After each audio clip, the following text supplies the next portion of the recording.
Magandang umaga sa lahat. Ngayong umaga ay babasahin po natin ang ikadalawampung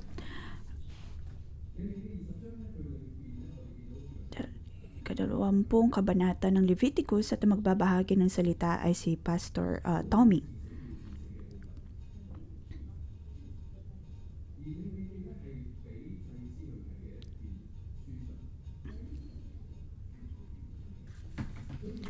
Ang libro ng Leviticus ay naisulat para po sa mga pari. Maaari po nating sabihin na ito ay handout na ibinigay para po sa mga pari. Pagkatapos, ang mga mensaheng ito ay ipapasa din po sa Israel. At ngayon ay babasahin nga po natin ang ikadalawampung kabanata ng Leviticus at bibigyan natin ng pamagat ang Panginoon na aking Diyos, ang nag-iisa na aking susundin at pagkakatiwalaan. Tanging ang Panginoon kong Diyos ang siyang aking pagkakatiwalaan at susundin.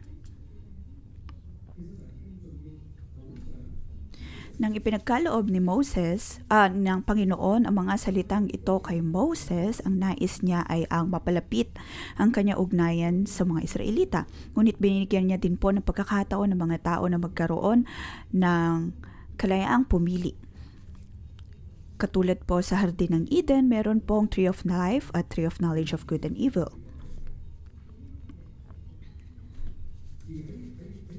Nais ng Panginoon na bigyan ng pagkakataon ng mga tao na makapamili.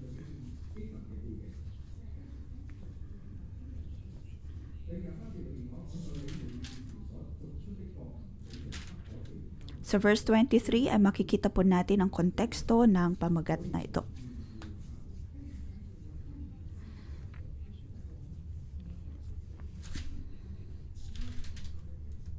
Na ang sabi po dito,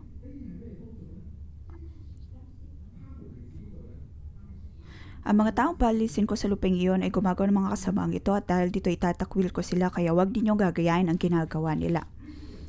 Dahil ang lupang pangako na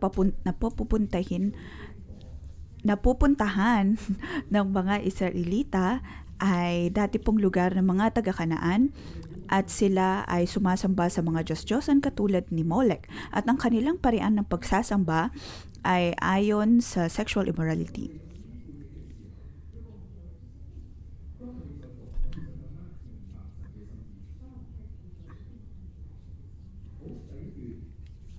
At sa pagbabasa nga po natin ay mas maunawaan natin ang kalooban ng Diyos. Unang bahagi ay verse 1 hanggang 8.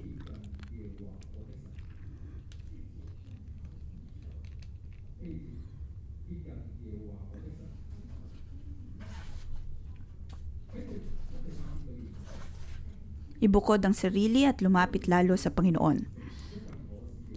Verse 7 at verse 8, sabi po dito, italaga ninyo ang inyong sarili para sa akin at magpakabanal kayo dahil ako ang Panginoon na inyong Diyos. Sundin ninyo ang aking mga tuntunin dahil ako ang Panginoon na nagtalaga sa inyo para maging bayan ko. Sinasabi po dito na dapat nilang italaga o kaya ibukod ang kanilang sarili dahil ang Diyos ay banal. Dapat na maibukod ang sarili at maging kakaiba kumpara sa mga nasa mundo at kumpara sa paraan ng mundo.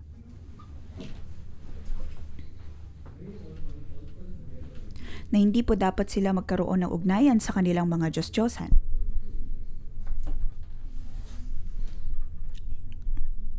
At mula sa personal na karanasan, minsan ay nagkaroon po kami ng pagsasalo-salo kasama ang aming isang cell member.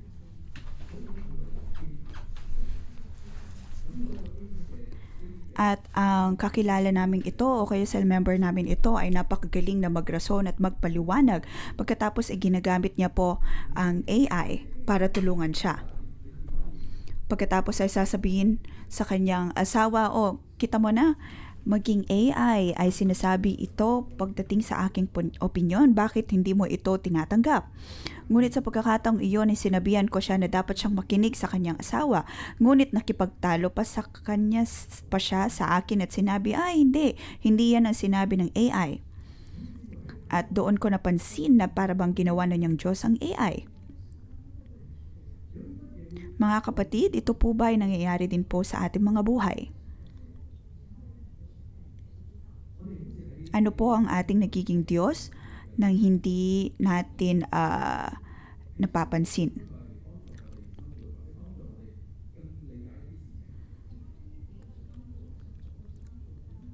Noong umpisa, ang AI ay tumutulong lamang dapat sa atin para maunawaan ang mga bagay-bagay. Ngunit ngayon ay ginagawa na po natin itong parang Diyos. Na kung ano man ang sinasabi nito ay iyon na ang tama at iyon na ang tiyak na katuwiran. At dito, babalikan po natin ang sinabi sa mga Israelita.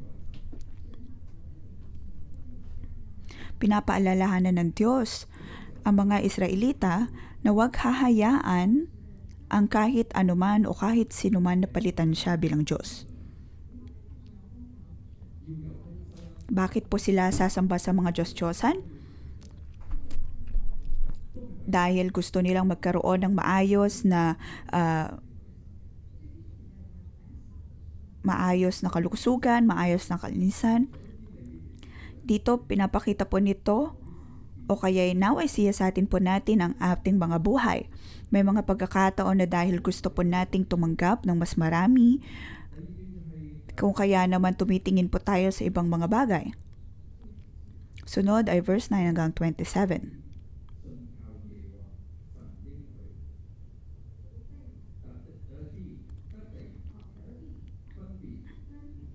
Tanggapin ang lupain, maitalaga, maibukod, at magtiwala sa pangako ng Diyos. Makikita po natin sa verse 24.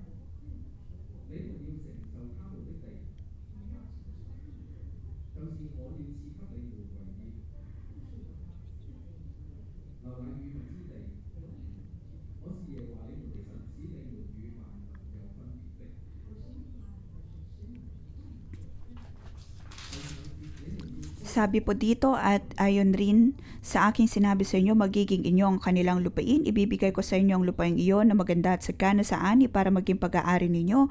Ako ang Panginoon na inyong Diyos na humirang sa inyo mula sa mga tao.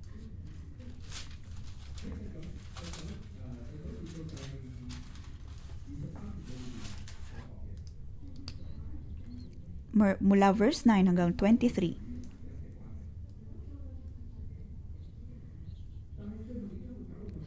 Pinapakita po dito ang ugnayan sa pagitan ng mga tao, ngunit bakit po nagkakaroon ng kaguluhan?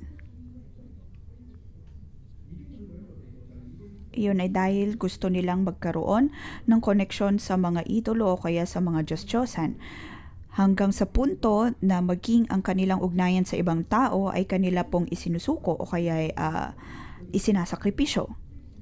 Kaya naman ang Panginoon ay nagpaalala sa kanyang mga tao sa pamamagitan ni Moses.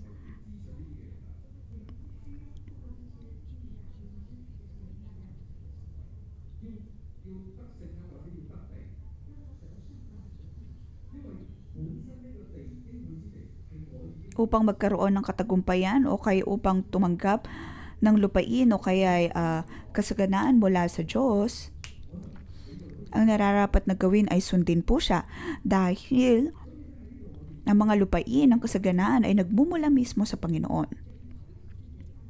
Kaya naman po dito, narito ang Panginoon na pinapaalalahanan ng mga Israelita na ang lupain na iyon ay inihanda ng Diyos para sa mga Israelita at kanila itong matatanggap. Kaya hindi po dapat nila kailangang makisali sa paraan ng mundo o kaya'y gayahin ang kanilang pamamaraan at mga pagkakasala. Dahil kung hayaan nila ng mga kasalanan na ito ay pumasok sa kanilang mga buhay,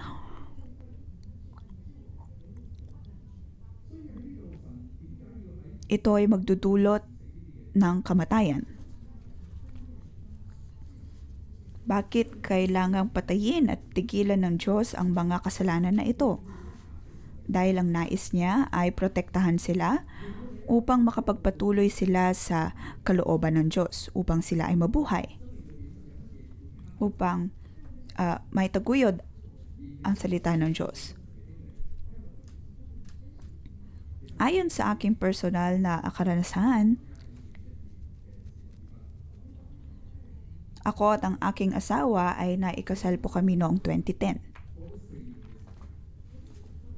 At pagkatapos po naming makasal, ay nagkaroon kami ng 4 na taon na hindi po kami nagkaroon ng anak. Pagkatapos dumating sa pagkakataon na kami ay nabahala. Nag-alala. Napakaraming taong nanalangin para sa amin, nagbigay propesiya, nagsasabi na magkakaroon kami ng 2 anak. At naging specific pa sila sa pagsasabi na ito ay isang anak na babae at anak na lalaki.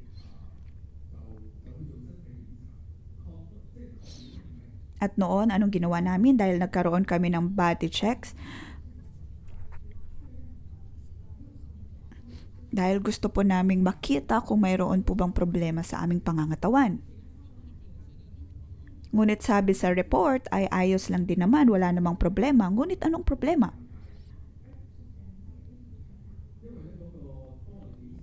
Dahil umabot na pa kami sa hindi tamang gulang. At sinabi ng doktor din sa amin na kung maaari, pwede naming subukan ang IVF. At ako at ang aking asawa ay nagkaroon ng diskusyon tungkol dito at nalalangin.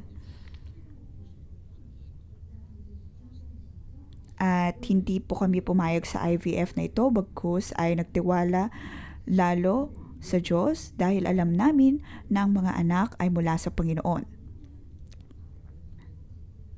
Ayaw naming matanggap ito ayon lamang sa aming kagustuhan, aming pamamaraan. At kami ay nagpatuloy sa paglilingkod maging sa Taiwan. Pagkatapos ng 8 buwan ay nagkaroon na kami ng anak. At pagkatapos ng 1 pang taon ay nagkaroon din kami ng 1 pang anak. Dito nakita namin na ang pangako ng Diyos ay totoo. Sa tuwing ang Diyos ay nagbibigay po sa atin ng pangako, dapat po natin itong panghawakan.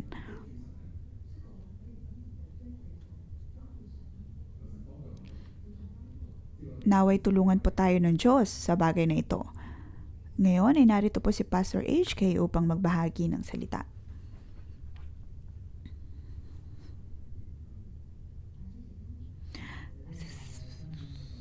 Salamat kay Tommy. Sa pagbabahagi ni Tommy ay mayroon po tayong puntong nakita para po sa batang mag-asawa na katulad nila.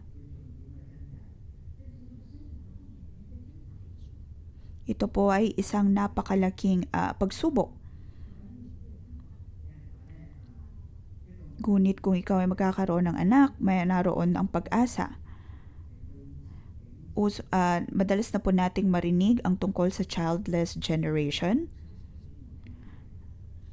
dahil hindi po nila ramdam ang seguridad pagdating sa hinaharap.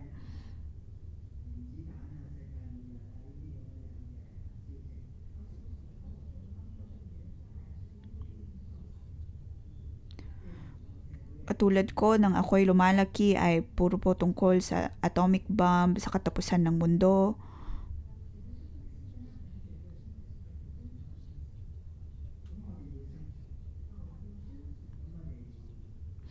At marami pong mga diskusyon kung paano ang mabuhay.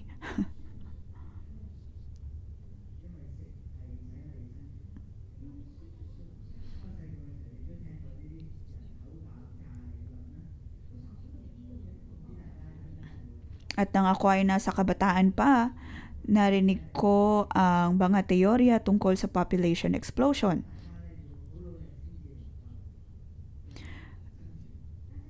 Dahil sa kakulangan ng pagkain, pagbabago ng ekonomiya, ngunit ang lahat ng ito ay nagbago na at wala nito ang nangyari. Ngunit sa Biblia, sinasabi po ng Diyos, nagkaroon siya ng pangako sa mga Israelita na sila ay dadalhin sa lupa ng kasaganaan. Para po iyong sa Garden of Eden. Ngunit alam po ba natin kung ano ang pinakamalaking paksa sa Hardin ng Eden?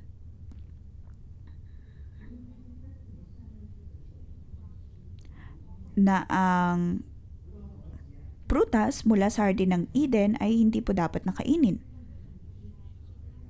Ay maaari nilang kainin maliban sa tree of life, tree of knowledge of good and evil.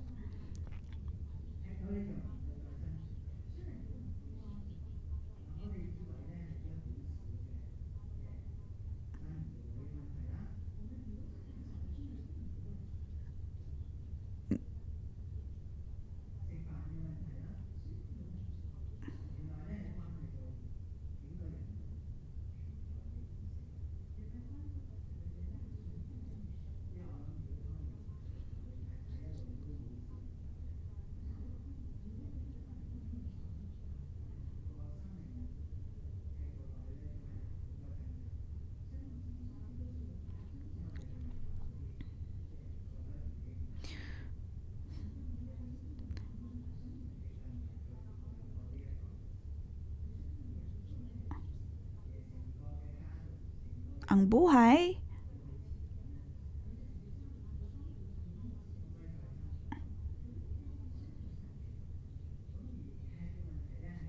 ay dapat pa rin na may ayon sa kalooban ng Diyos.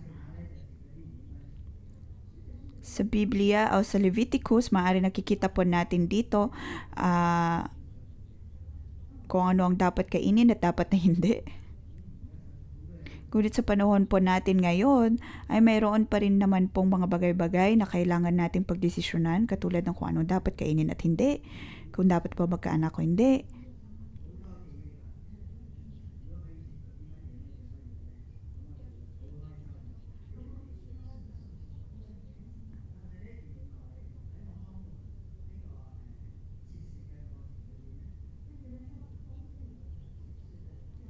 Naalala ko nang ako ay nasa ospital pa, madalas kong maisip kung ano na ang mga pagkain na gusto kong kainin, ngunit dapat akong magtseta.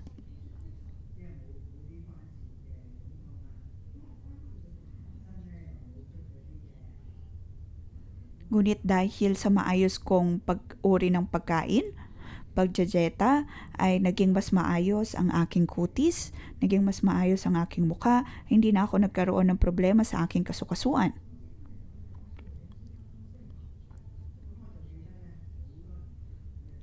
Wala akong naging allergy.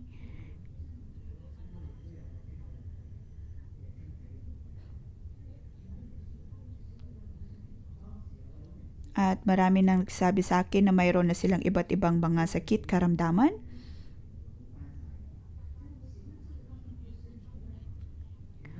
Ngunit kagaya ng sinabi ng aking doktor sa akin,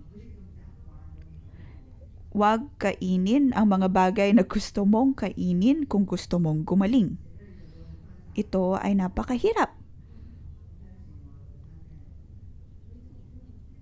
Minsan ay nagtungo ako sa isang restaurant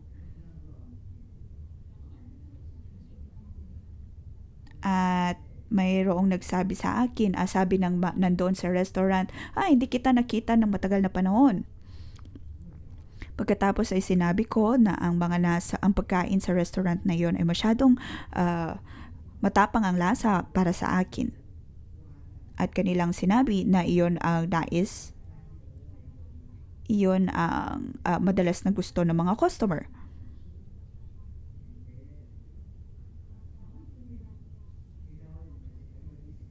Ngunit ibig sabihin yon ay napakaraming seasoning na nilalagay. Doon, hindi lamang po natin kinakain ng pagkain, kundi maging ang seasoning na kanilang nilalagay sa mga pagkain na yon at nagkakaroon po ito ng epekto sa ating pangangatawan. Kaya mas magandang magkaroon ng simple at malinis na pagkain.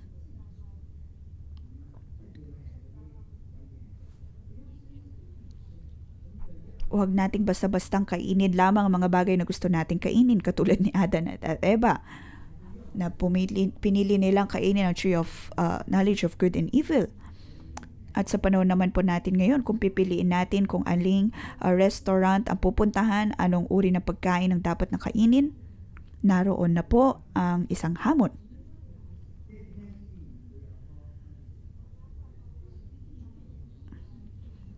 Ngayon, balikan po natin bakit mayroong tree of knowledge of good and evil sa Hardin ng Eden. Yun ay para subukin si Adan at Eva.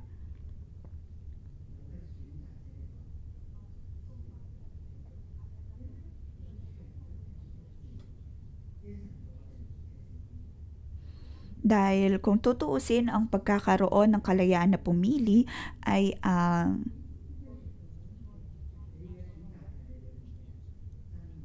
tunay na hamon. Pipiliin po ba natin ang totoong tayo?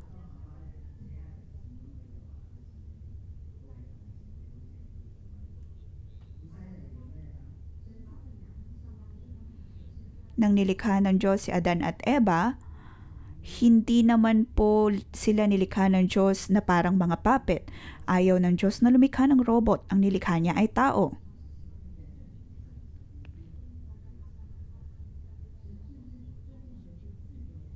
Dahil nirerespeto ng Diyos ang kalayaan ng tao na pumili.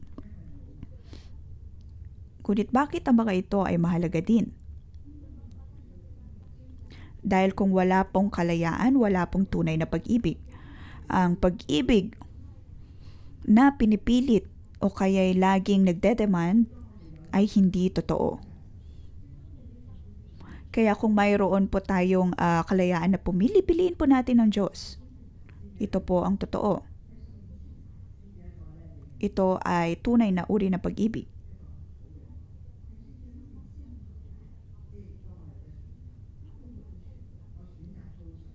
Kung mayroon po tayong kalayaan na pumili, mas piliin po natin ang liwanag.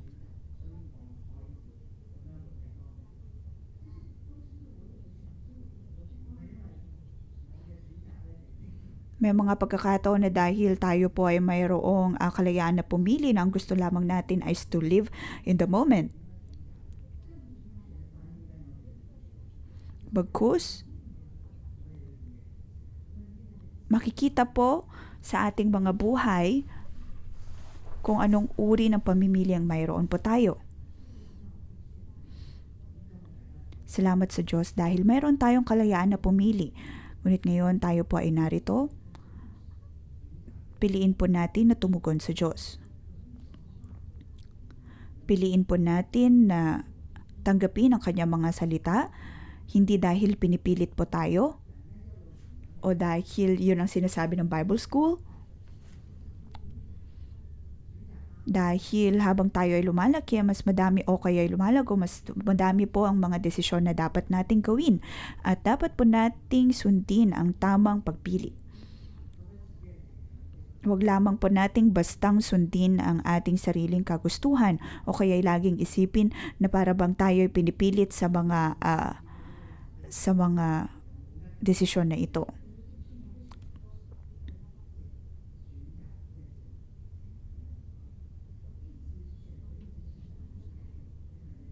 Sa higit po nating pagpili, higit po tayong lumalaki, lumalago, piliin po natin lagi ang Diyos.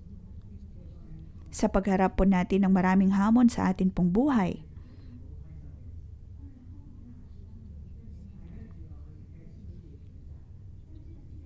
Maaaring kay Tommy and Sid, hindi lamang po tumigil ang kanilang pagdedesisyon sa pagkakaroon ng mga anak.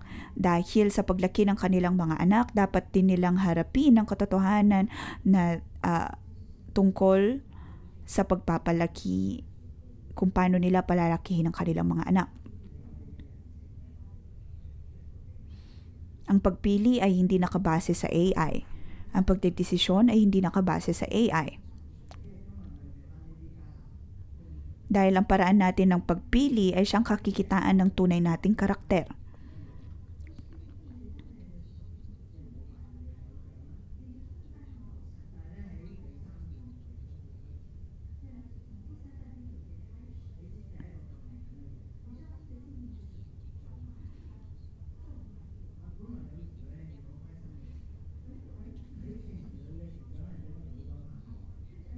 balikan po natin sa 10 utos ng Diyos, ang unang bagay na itinuturo ng Diyos sa mga Israelita ay ang magkaroon ng tamang paggalang sa kanilang mga magulang.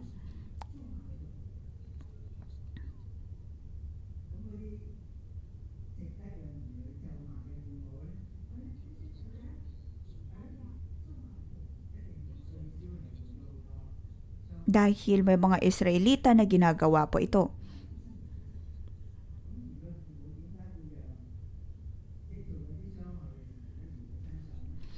May mga anak na talagang intensyon na saktan ng kanilang mga magulang o kaya may mga magulang din na sinasaktan ng kanilang mga anak.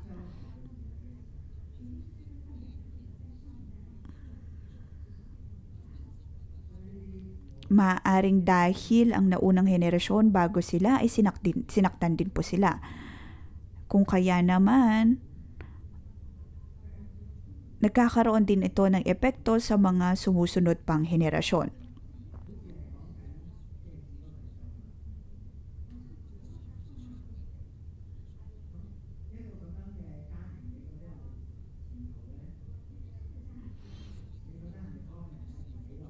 Ngunit ang ganitong uri ng pamilya, magkakaroon ba ng kinabukasan ang kanilang buhay?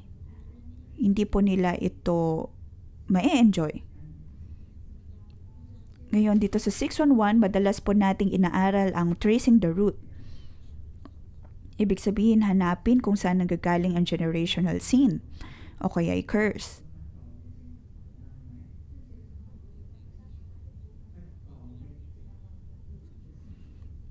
Pagkatapos sa Biblia o kaya kahit sa librong binabasa po natin, nabasa natin ang tungkol sa mga immoral relationship. Maaaring ang isang bata ay nakaranas ng sexual abuse sa murang edad, kung kaya sila ay nagkakaroon ng confusion. At ang tingin sa sarili ay napakababa. Hindi makapasok sa pag-aasawa.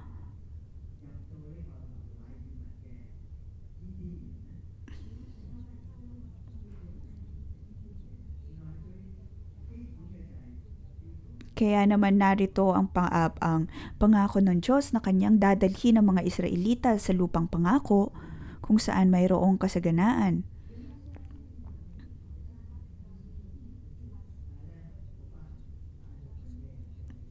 At para maranasan o kaya para ma-enjoy ang lupain na iyon, ang pangako ng Diyos, dapat na maging maayos din ang ugnayan ng mga pamilyang Israelita.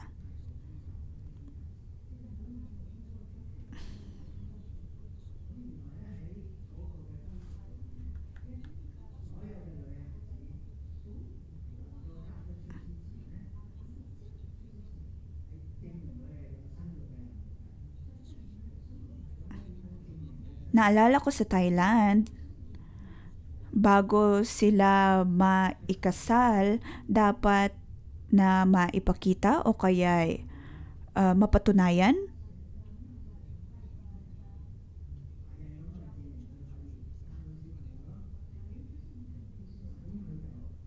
Dapat na mapatunayan ng babae kung siya ba ay tunay. Dapat nilang mapatunayan kung kaya nilang magkaroon ng anak at ang gagawin nila ay pupunta sa prostitusyon sa templo ng kanilang Diyos-Diyosan. Pagkatapos, kung sila nga ay mabubuntis doon, ibig sabihin kaya nilang magkaroon ng anak. Pagkatapos, ang anak na iyon ay maihahandog sa Diyos-Diyosan.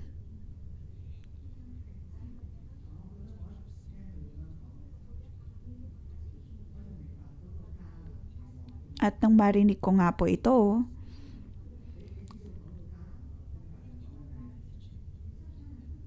doon ko mas naunawaan ang napakasama na tradisyon ng Kanaan, kung saan kanila pong sinasakripisyo kaya inihahandog ang kanilang mga anak sa mga Diyos-Diyosan. Naalala ko ang village na ito sa Thailand.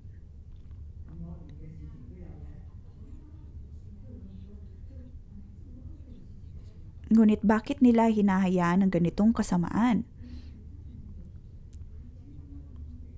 Ngunit ang buong lupain ng Kanaan ay ganito.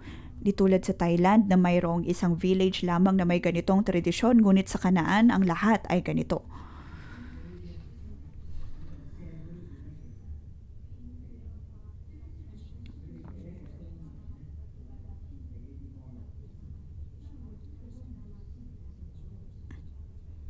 Pagkatapos ang anak ay maihahandog sa Diyos-Diyosan.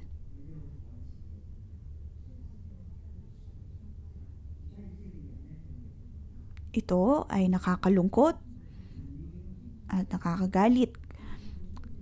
Dito sa binabasa po nating kabanata, hindi pa po nakakapasok o kaya nakakarating ang mga Israelita sa lupang pangako, ngunit ang Diyos ay nagbibigay na ng mga paalala na huwag nilang susundin ang tradisyon o kaya pamamaraan ng pamumuhay ng mga tao sa Kanaan.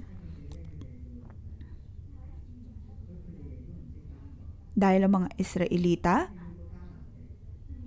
ay mga Hudyo at ang alam lamang po nila ay ang magpastol, pagkatapos sa Ehipto naman ay naging mga alipin sila. At ngayon sa Kanaan, kailangan pa nilang matuto kung paano nga ba ang magpalaki ng mga kambing, ng mga hayop, paano magsaka. Kanilang tatanungin ang mga nasa Kanaan pagdating sa mga ganitong pamamaraan. Ito ay mga bagay na hindi nila basta-bastang maunawaan at kailangan nilang matuto mula sa mga taga-Kanaan.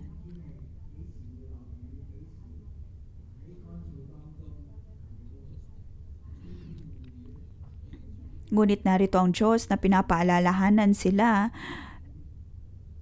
na huwag tularan ang paraan ng mga Kanaan, lalo na sa kanilang relihiyon, nananalangin sa mga Diyos-Diyosan, lumalapit sa mga Diyos-Diyosan. Narito na ang pagpapaalala ng Diyos na huwag susundin ang kanilang tradisyon dahil lamang kailangan nila ng pagkain na makain o kaya sundin ang kanilang paraan ng pamumuhay. Kaya naman po sa unang bahagi ng kabanata na binabasa po natin, sinabi po dito na huwag dudungisan ang sarili sa paglapit na huwag sumunod sa gawain ng Kanaan. Lalo na sa kanilang mga Diyos-Diyosan.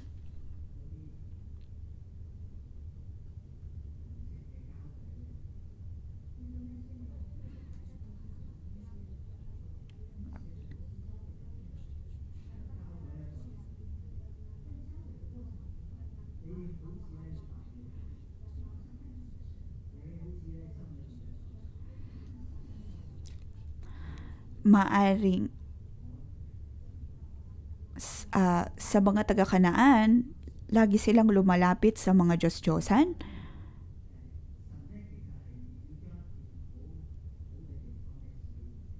At hindi dapat ito sundin ng mga taga-Israelita. Ang nais ng Diyos ay pagkalooban ng mga Israelita ng maayos na lupain. Sila ay maharlikang pari, bayan na banal at pinili. At ang nais ng Diyos ay mapagpala sila. At naritong binibigyan na sila ng pagkakataon na maipamuhay ang kanilang pagkakatawag. Ngunit mayroon din pong risk. Hamon na hinarap din po ni Adan at Eva kung dapat ba nilang kainin ang nasa tree of knowledge of good and evil.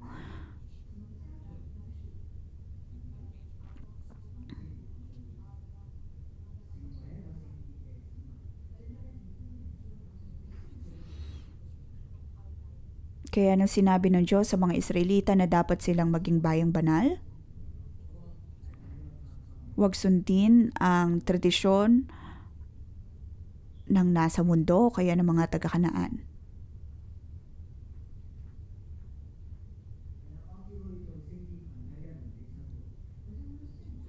Ngayon, narito pong isang PowerPoint. Tinatawag po natin itong ethical living ng isang banal na komunidad.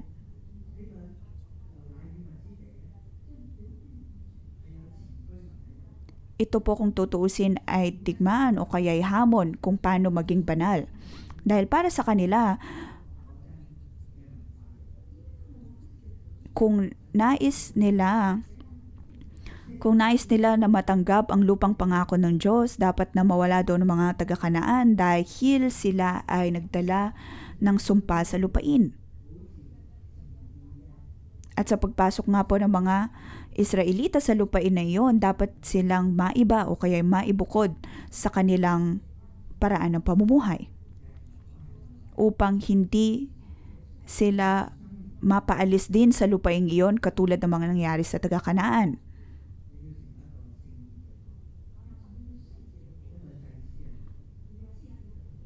Dapat po silang maging bayang banal, maging bayan o kaya ay kaharian ng maharlikang pari.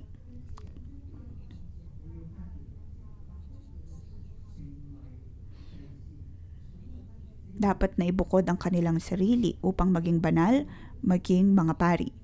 At nang maging pagpapala sa lupain, maging pagpapala sa marami pang mga bansa.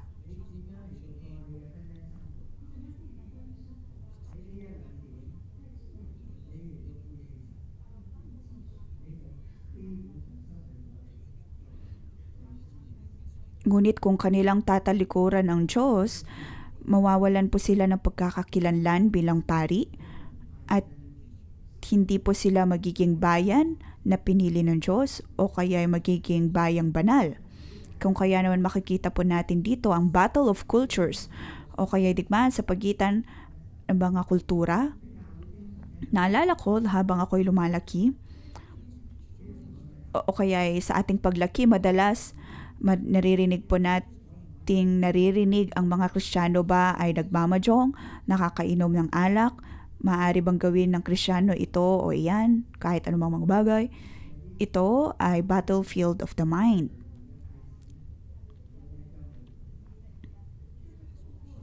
At sa pamamagitan ng mga katanungan na ito ay higit na nakikita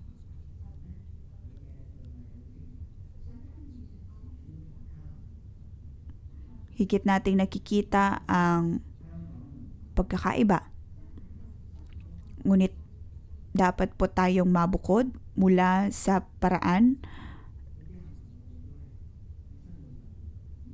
ng mga taga-Kanaan at sa panahon po natin ngayon, hindi po dapat tayo sumama sa paraan ng Hong Kong o kaya ng kahit anumang tradisyon sa mundo.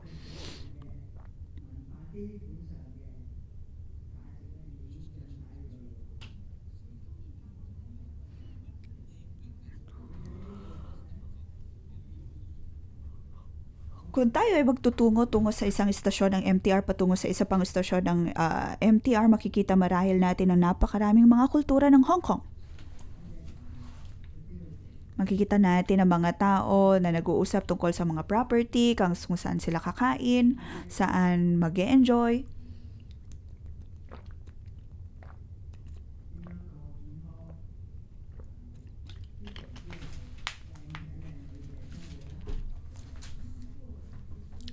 Kung paano magkaroon ng maayos na kalusugan, maayos na kutis, maayos na pangangatawan.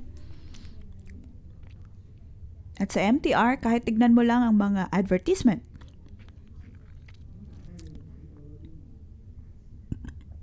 tingin po natin sila ay neutral. Ngunit dapat po nating makita ang mga boundaries. Sa mundong ito, dapat po tayo maging mga Kristiyano. Sa Hong Kong, dapat na mabuhay bilang Kristiyano. At tayo ay magiging komunidad na ng kabanalan.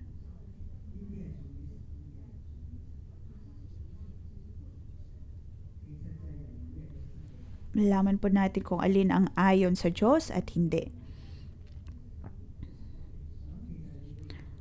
Dapat po tayong gumawa ng desisyon sa atin pong araw-araw na buhay. Ayon sa kultura,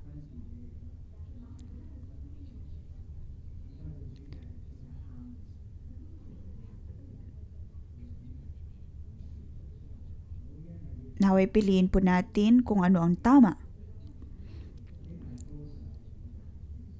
Ngunit wag po nating isipin na dahil lagi tayong tumitingin sa tama ay wala na po tayong kalayaan na pumili. Dahil ito ay royal choice o tinatawag nating godly choice.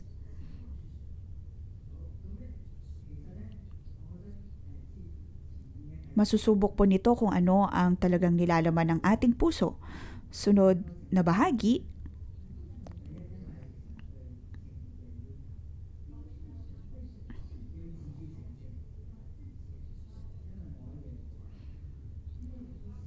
kaya po nating maging banal dahil alam natin na ang Diyos ay mayroon pong standard o kaya mga panuntunan na ibinibigay sa atin kung paano natin maisasabuhay ang kabanalan ito.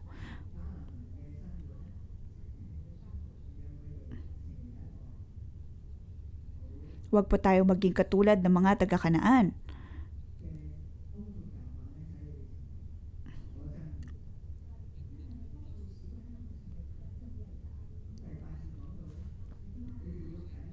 Sa verse 8.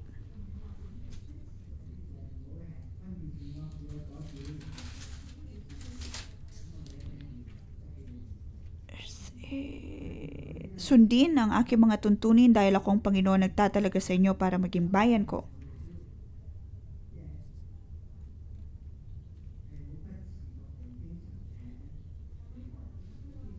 Ang hindi pagkain sa prutas ng tree of knowledge of good and evil.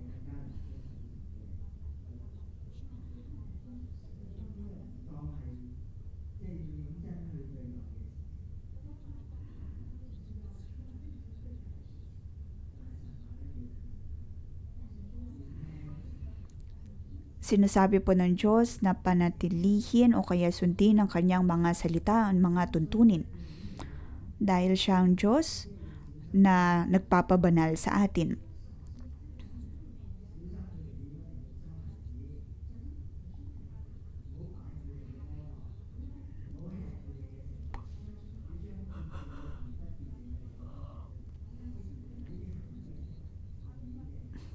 Maibukod kung alin ang malinis sa hindi.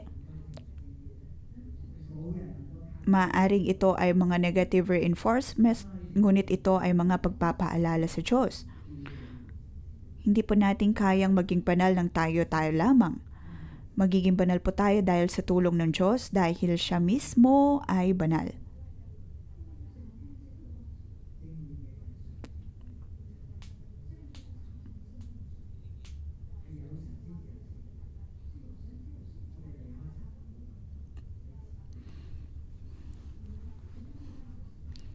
Makakatanggap lamang po tayo ng kabanalan sa pamamagitan ng Diyos. Kung wala po siya, wala po tayo magagawa.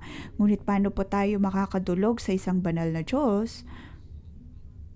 Kung matatandaan po natin kung paano nagsimula ang libro ng Leviticus, nagkaroon po doon ng introduksyon tungkol sa mga handog na dapat ibigay sa Panginoon.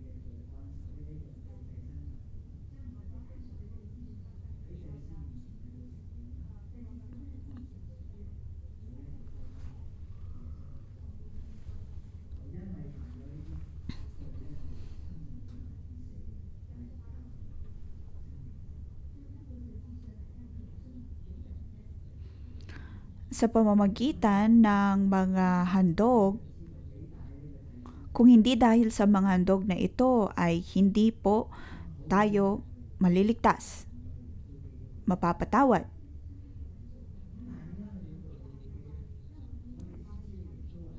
Ngunit ang pinakamahalaga sa lahat ay ang Panginoong Hesus na siya nang naging sakripisyo sa bawat po nating kasalanan.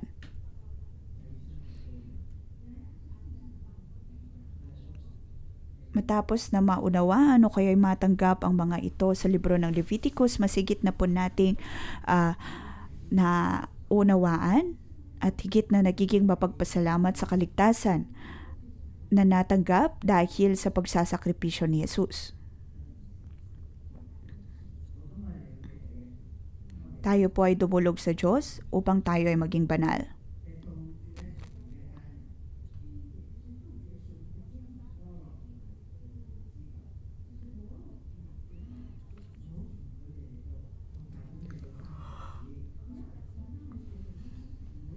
Sa kabanatang ito ng 20, sinasabi po dito na wag sundin ang paraan ni Molek, ang mga Diyos-Diyosan, dahil magdadala o kaya maglalayo lamang sila mula sa kalooban ng Diyos.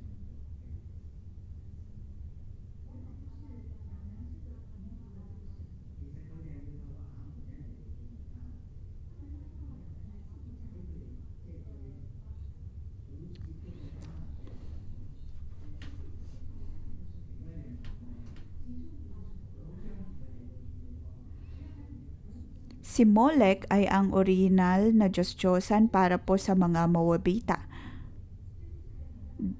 Dahil sa Kanaan din po nanggaling ang mga lipi ng Moab.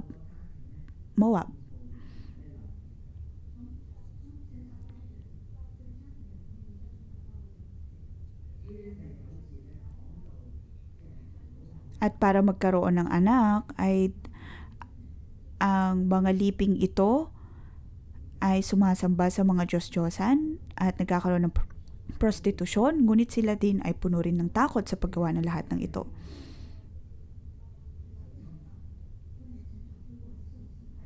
Kung kaya naman sa kanilang pagbubuntis ay puno pa rin sila ng takot.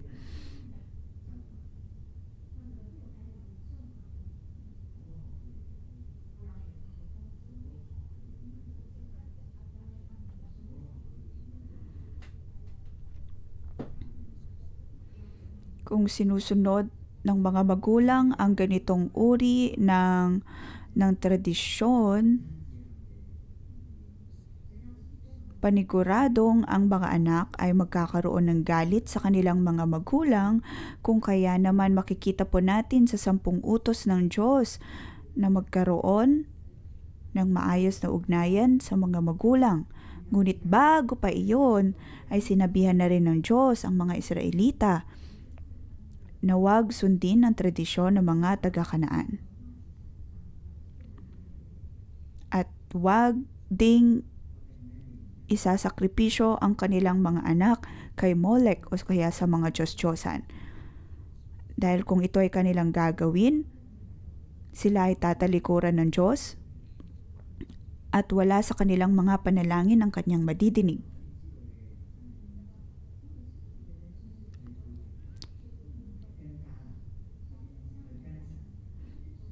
At hindi kakayanin ng Diyos na sila'y tignan o kaya tulungan dahil ang kanilang naging pagpili ay tungo na sa kamatayan.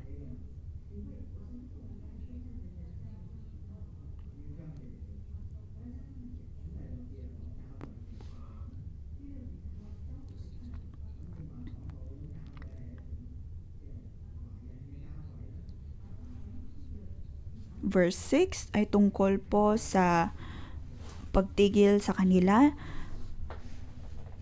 na huwag pumasok sa prostitusyon o kaya sa anumang gawain ng pagsamba sa mga Diyos-Diyosan.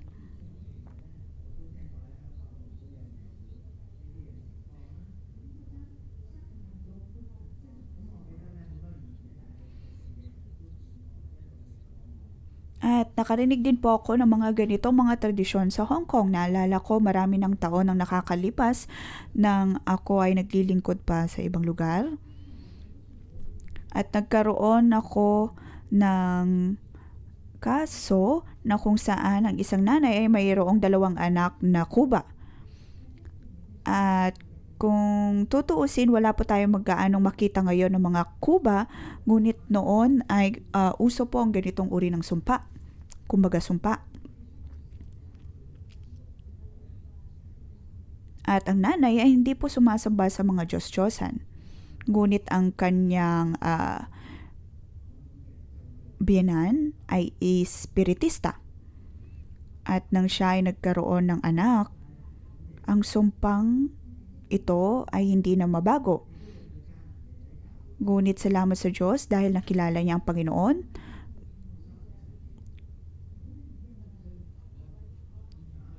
Ngunit ang mahirap ay hindi po siya nagtagal din sa simbahan. Ngunit sa tuwing natapos po akong magturo o kaya ay mag-preach ay lumalapit siya sa akin at doon ko siya tinulungan na dapat na humingi ng tawad sa mga pinanggalingan ng kasalanan at ng sumpa. Dito makikita natin ang kahalagahan na sumunod sa kalooban ng Diyos at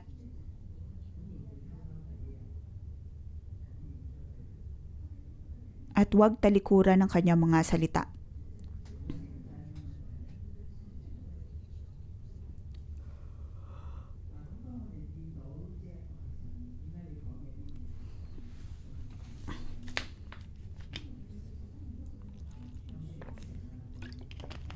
Maaring may mga pagkakataon na sinasabi natin, Panginoon, ikaw ay napaka-stricto, napakatigas ng iyong puso pagdating sa kasalanan.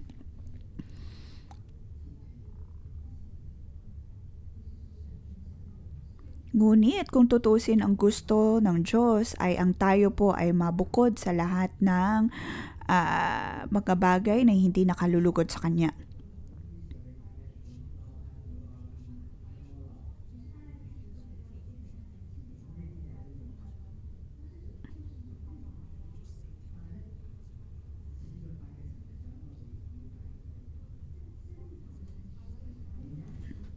Ang Diyos na nagbigay ng mga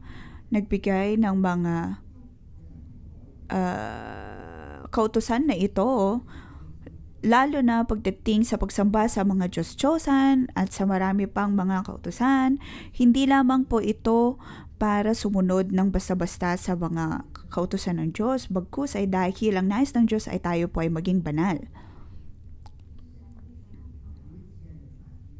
Maraming paraan ang Diyos upang harapin ang bawat nating kasalanan. Kung tutusin, hindi po ito ayon sa legalismo. Dahil kung ito ay puro legalismo lamang, ay matagal na po nating inayawan ng Diyos.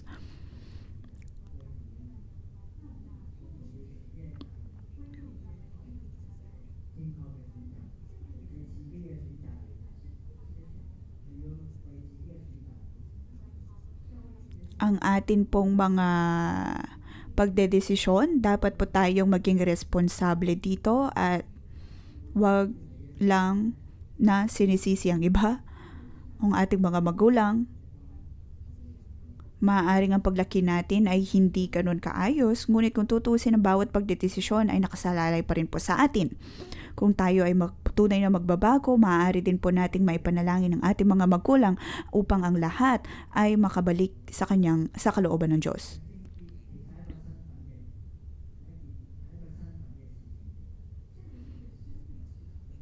Sunod, verse 7 to 8.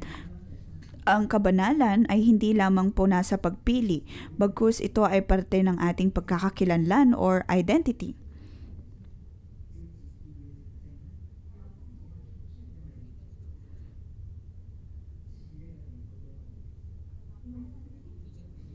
Dapat po nating maibukod, matalaga ang sarili dahil binibigay ng Diyos ang lupain na iyon ng kabanalan.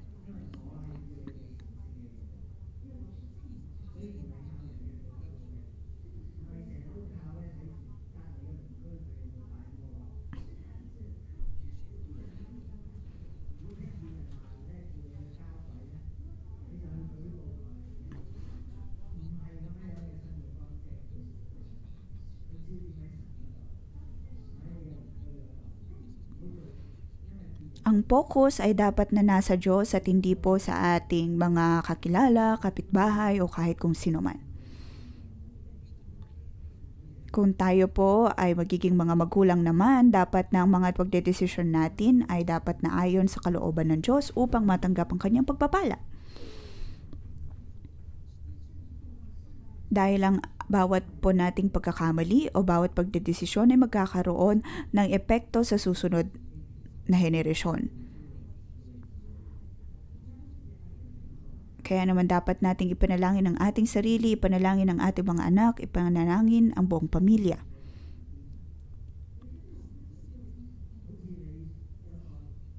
Dahil may mga kasalanan na patuloy po natin ginagawa ng hindi po natin napapansin. Bilang tao ay natural po sa atin na magkamali, makalimot. O kaya ay maaaring ito ay mga naipasa ng uri ng kasalanan mula sa naunang henerasyon. Halimbawa, yung mga tao na mayroong homosexual tendency,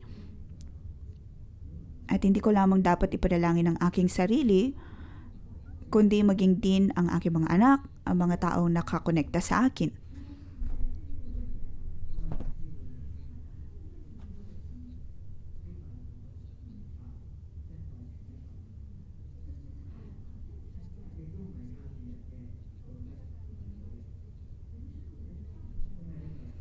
Hindi po natin gagawang maging banal ng ayon lamang sa ating sarili.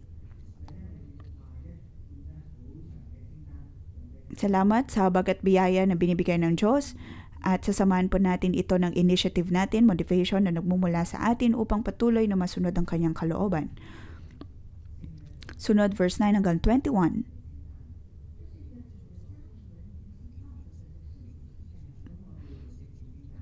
Tungkol po ito sa ethics ng ugnayan sa pamilya at sa dapat na uri ng pamumuhay. Tinatawag po natin itong Holy Code. Holy List. Kung saan nakalista po dito ang mga uri ng tradisyon na mayroon ng mga nasa Kanaan at ang pagpapaalala ng Diyos na hindi po dapat nila ito sundin o kaya isabuhay.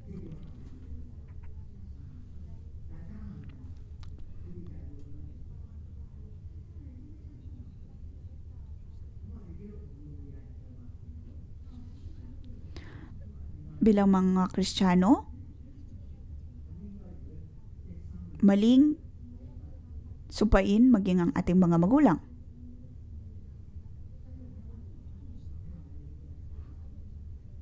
Kung tayo po ay galit sa ating mga magulang, dapat po natin silang ipanalangin dahil ito ay uri ng problema na makakaapekto kahit sa mga sumusunod pang henerasyon. May mga emosyon na hindi po natin makontrol.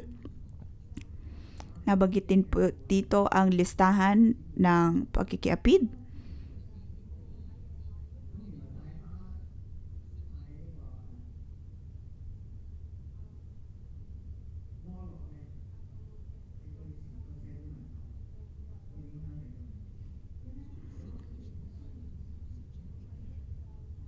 Dito mapapansin natin na ang pagsamba kay Molech ay napakalaki po ng kanyang epekto sa mga komunidad.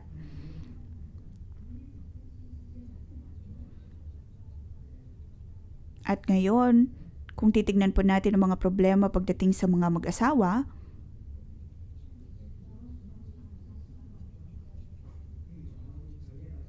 madalas ito po ay dahil sa mga tradisyon, sa mga ritual, sa mga cultural effects. Katulad na isang babae na maaring hirap na magkaroon ng anak, ngunit sa kasaysayan ng kanilang henerasyon ay mayroong mga problema din o kaya parehong uri ng problema. O kaya naman kahit sa divorce, paghiwalay, maaring ito din ay naguugat sa nauna pang mga henerasyon.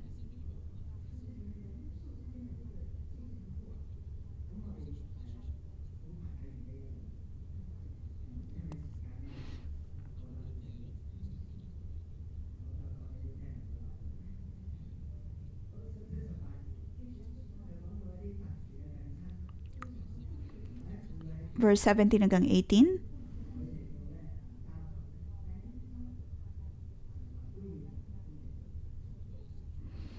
Tungkol po ito sexual relationship sa pagitan ng mga magkakamag-anak o malapit na kamag-anak.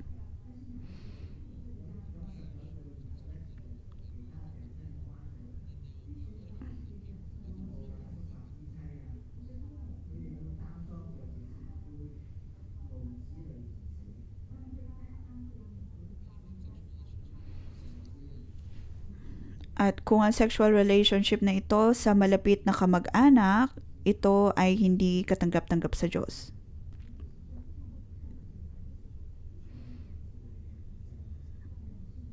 Kung tutuusin ang Diyos ay nagbibigay ng kalayaan na maaaring gawin ito, ngunit ang hinaharap o kaya ang epekto nito ay hindi magiging maganda.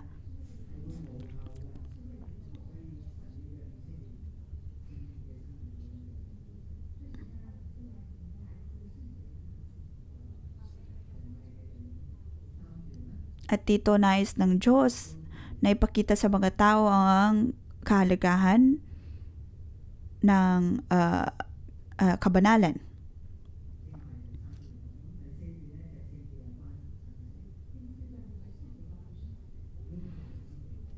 Sunod ang kabanalan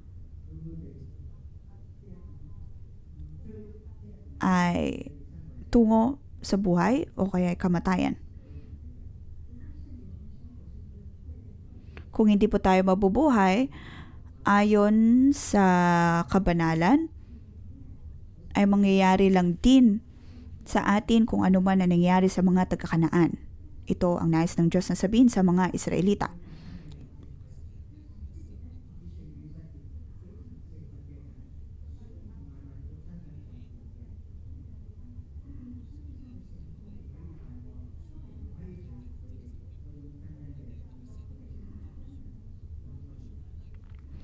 Hindi dapat sundin o kaya sumbahin si Molech at dapat na mabuhay ng may kabanalan. Nais po nating bigyang pasasalamat ang Diyos sa kanyang mga pagpapaalala. Kailangan po natin ang mga konseptong ito sa libro ng Leviticus na maiukit sa atin pong mga puso dahil tayo ay pinili ng Diyos. At tayo po ay dinadala ng Diyos sa isang uri ng buhay na puno ng kabanalan, puno ng kasaganaan at pagpapala. At sa prosesong ito, tayo po ay patuloy na hahamunin ng mga kultura, ng mga tradisyon, ng mga nakagawian na marahil ng ating mga pamilya, ngunit dapat po nating piliin na sundin lagi ang Diyos, upang tayo po ay maging tunay na maharlikang pari at maging tunay na tagapamagitan sa pagitan ng Diyos, ng tao at maging ng mga bansa. Purihin ng Diyos sa kanyang buhay na salita. Ngayon tayo po ay maging bukas sa harap ng Diyos dahil ang Diyos ay isang banal na Diyos. At dapat po tayong maging banal din. Panginoon, kami ay narito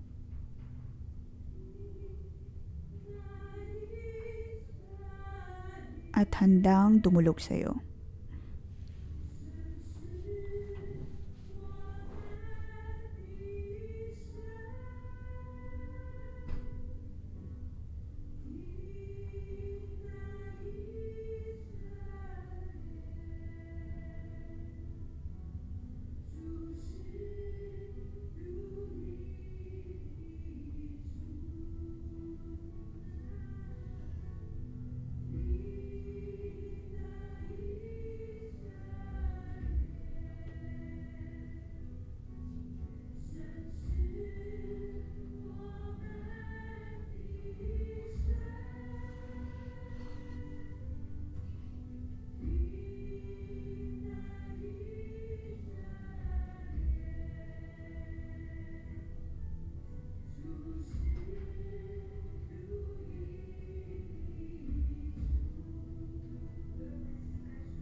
Panginoon, mahal ka namin.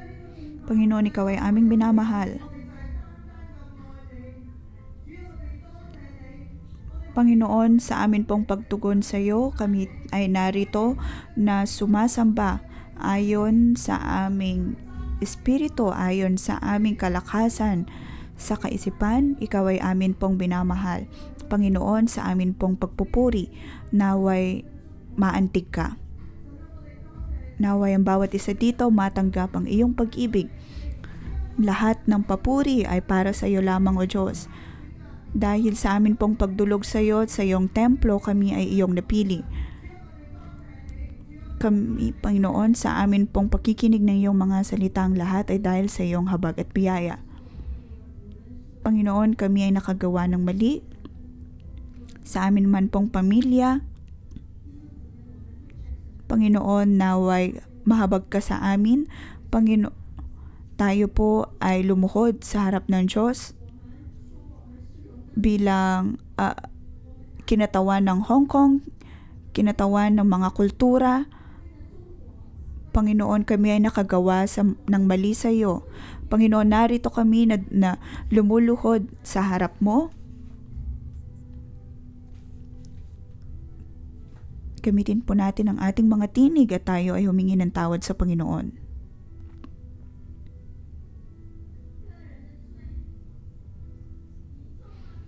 Ang amin pong mga personal na kasalanan.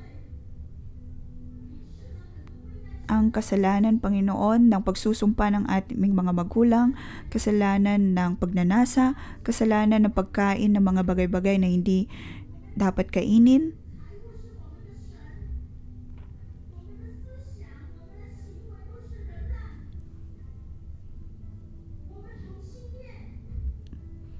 Ang amin pong kaisipan, ang amin pong pangangatawan ay puno ng pagnanasa, homosexuality. Nakagawa kami ng mga bagay na nagkakasala sa iyo, Diyos.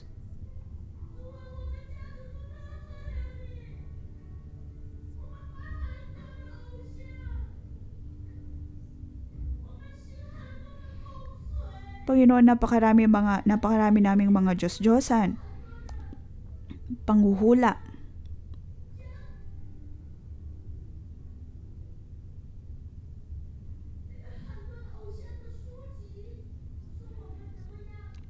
Panginoon, napakaraming mga libro tungkol sa pagsamba ng mga Diyos-Diyosan, tungkol sa Lunar New Year, mga kultura ng Inchik, kultura ng mga bansa. Mga kapatid, tayo po ay humingi ng tawad sa Panginoon.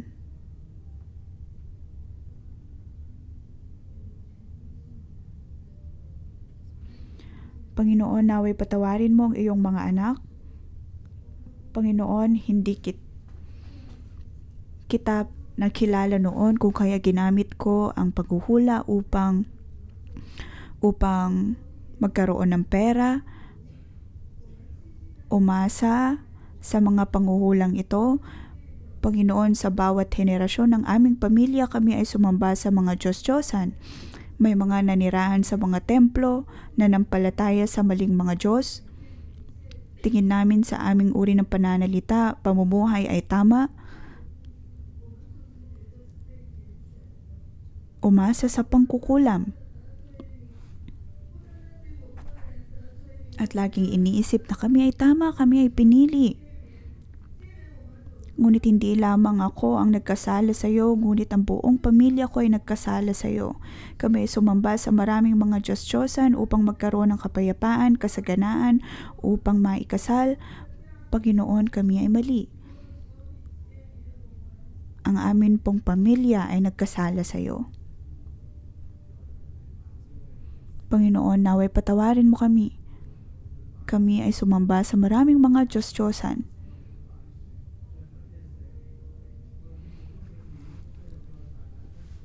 Sinamba namin maging ang mga ulap, kalangitan, ang mga puno, mga templo, at ang mundo ngayon, O Diyos, ay puno ng pagnanasa, not last, kahit online.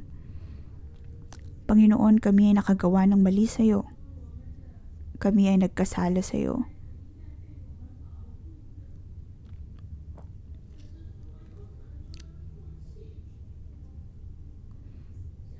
Ang aming mga anak ay dapat naming maprotektahan. Ngunit napakaraming mga tatay ang ginagahasang kanilang mga anak. Nakikiapid, incest, pagkatapos ay nagtutulak ng supresyon sa mga sumusunod na henerasyon na manahimik. Panginoon, kahit sa China ay mayroon pa rin pong prostitusyon, mga iligal na gawain. Mga bata na binebenta sa ibang mga lugar, sa ibang mga bansa para sa prostitusyon. Panginoon, itong uri ng mundo na mayroon, uri ng bayan na mayroon kami na nagkasala sa iyo. Hindi lamang kami tumutulog sa mga templo, pagkus ay naghahandog din sa mga templong ito.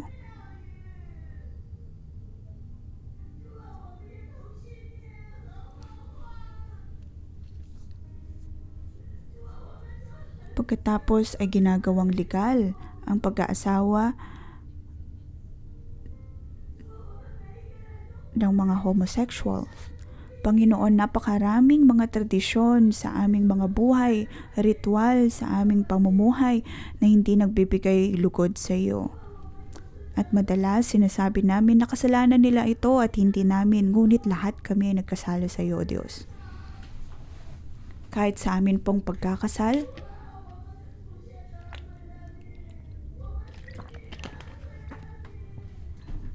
kami ay nakikiapid ang amin pong mga naunang henerasyon ay nagkakasala sa iyo. Ngunit Diyos, kami ay naniniwala sa iyo. May mga pagkakataon na hinuhusgahan namin ang iba. Nagiging dahilan upang sila ay masupres pagdating sa kalayaan na mayroon sila.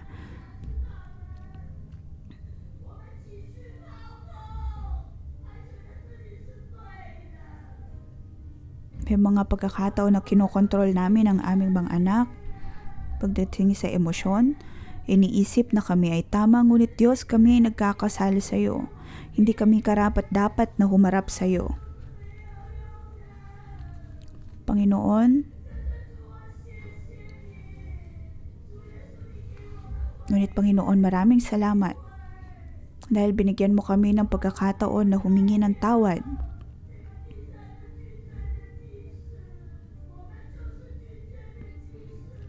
At bilang mga kinatawan ng bansang ito, kinatawan ng aming pamilya,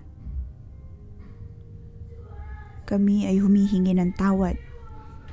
Panginoon, bigyan mo kami ng habag at biyaya na alisin ang kultura ng ito ng Kanaan, ng China, upang kami ay umasa lamang sa iyo. Panginoon, ikaw ay pinupuri namin.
Panginoon, patawarin mo, O Diyos, ang aming mga pagkakamali.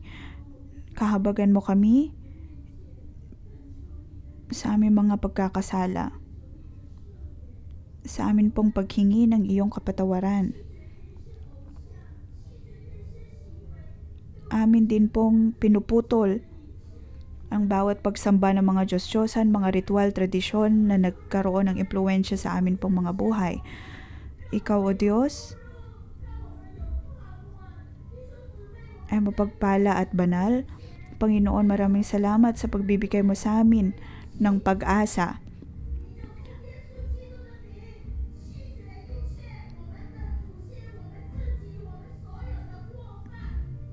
Atin pong talikuran ng bawat kasalanan maging ng ating mga naunang henerasyon. Tayo po ay manalangin.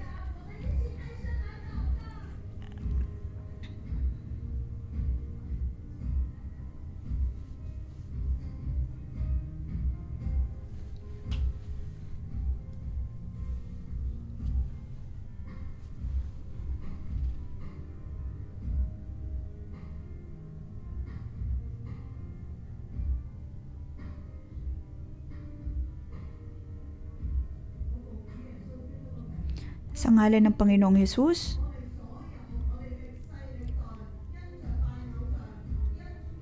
aking pinuputol ang lahat ng mga bagay sa bawat henerasyon na dahil sa pagsamba mga Diyos-Diyosan, sa pangkukulam, lahat ng mga hindi nagmumula sa Diyos ay amin pong pinuputol, aming tinitigil. Mga bagay na hindi ayon sa kalooban ng Diyos, ang espiritu ng kamatayan, espiritu ng kasalanan, at lilisanin na kami ng lahat ng mga ito at luluhod sa harap ng Panginoong Hesus. Hindi na mananatili sa aming mga buhay ang mga bagay na aming hiningan ng tawad. Ngayon sa aming pagtindig sa harap ng Diyos, ang Diyos ay Diyos ng katarungan at tayo ay Kanyang patatawarin. Lahat po sa ating mga buhay, lahat ng kalungkutan, pagkabahala, atin pong isuko ang lahat ng ito sa Diyos. Tayo po ay manalangin. Ayon sa Espiritu, atin pong ipanalangin ang ating pamilya, ang atin pong mga kakilala, ang atin pong henerasyon.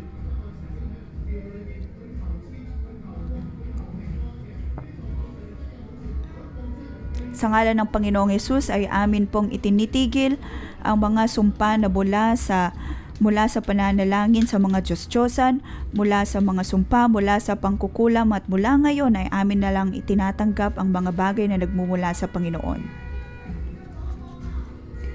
Panginoon, naway ang iyong banal na dugo at ang iyong banal na apoy ang sumunog sa lahat ng mga pagsukong ito. Sa ngalan ng Panginoong Yesus ay ako ay tumitindig bilang kinatawan ng aking pinanggalingan na lugar, pinanggalingan na bayan. Sa ngalan ng Panginoong Yesus ay aming tinitigil ang pagsamba sa mga Diyos-Diyosan, ang espiritu ng pagsamba ng mga Diyos-Diyosan. Sa ngalan ng Panginoong Yesus, kami ay kabilang na sa Kanya. At amin pong tinatanggal ang pagiging bahagi ng pamilya ng mga dragon. Lahat ng ito ay amin nang tinitigil, lahat ng impluwensya ng pagsamba ng mga Diyos-Diyosan. Bagkus kami na ay kabilang sa lipin ng Diyos sa aming mga buhay mag-asawa, sa mga bagay na aming kinakain, tinatanggap sa aming pamilya. Mula ngayon kami ay lalakad na sa kalooban ng Diyos dahil kami ay kabilang sa Diyos.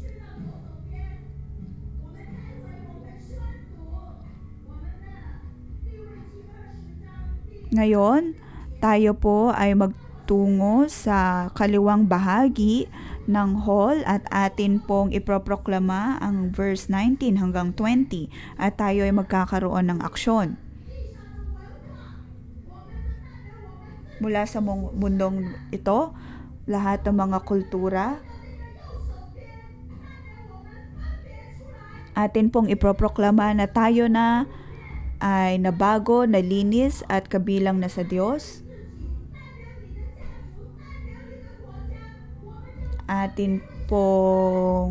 Tayo po ay magiging kinatawan ng ating pamilya, ng ating pong sariling buhay, ng ating mga bayan.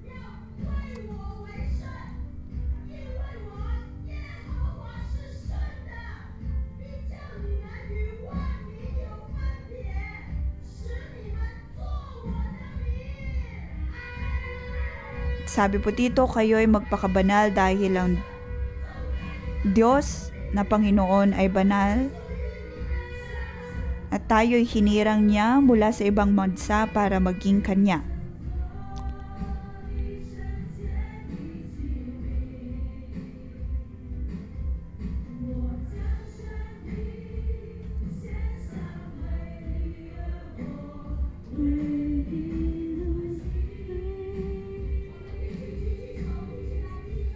Atin pong itaas ang ating mga kamay at atin pong purihin ang Diyos.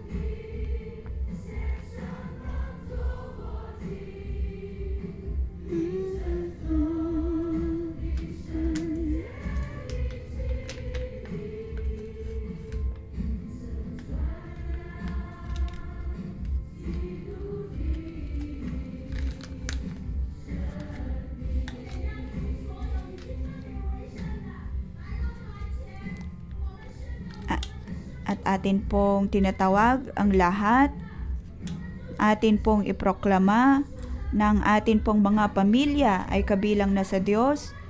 Hindi lamang po tayo nalinis,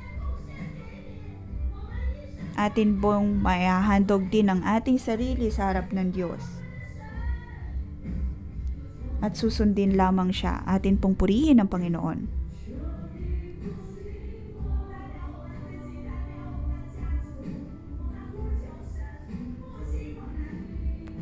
Tayo po bilang kinatawan ng Diyos, kinatawan ng ating mga pamilya, tayo po ay dumulog sa Kanya.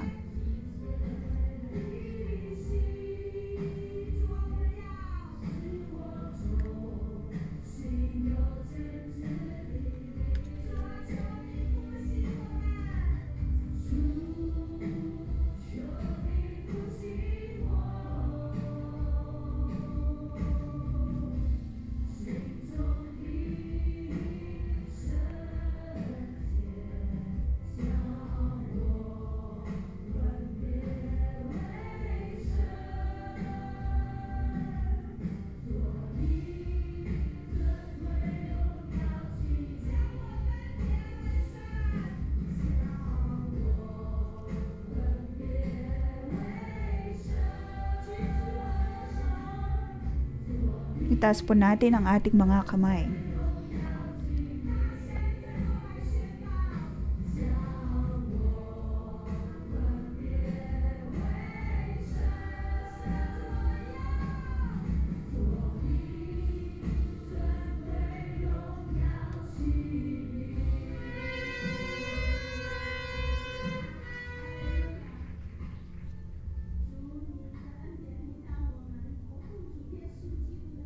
Panginoon, ang iyong habat at biyaya ay amin pong tinatanggap. Sa ngalan ng Panginoong Hesus, aking pinagpapalang bawat isa, kayo ngayon ay naibukod na, kabilang na sa Diyos. At bilang mga maharlikang pari, bilang bayang banal, bayang pinili ng Diyos. Dahil sa iyo, ang iyong pamilya ay magkakaroon ng pag-asa, magkakaroon ng liwanag, magkakaroon ng biyaya na nagmumula sa Diyos dahil mula ngayon ang iyong pamilya ay napagpala na at magkakaroon ng impluwensya hindi lang sa iba pang mga henerasyon kundi maging sa buong mundo. Sa iyong pamilya, sa inyong lugar na trabaho, ikaw ay titindig bilang maharlikang pari, ikaw ay titindig bilang puno ng buhay. At ikaw ngayon ay pinagpapala ng Diyos na tumanggap ng kanyang kasaganaan. Sa ngalan ng Panginoong Hesus, Amen. Dito po nagtatapos ang ating pang-umagang debosyon. Magandang umaga.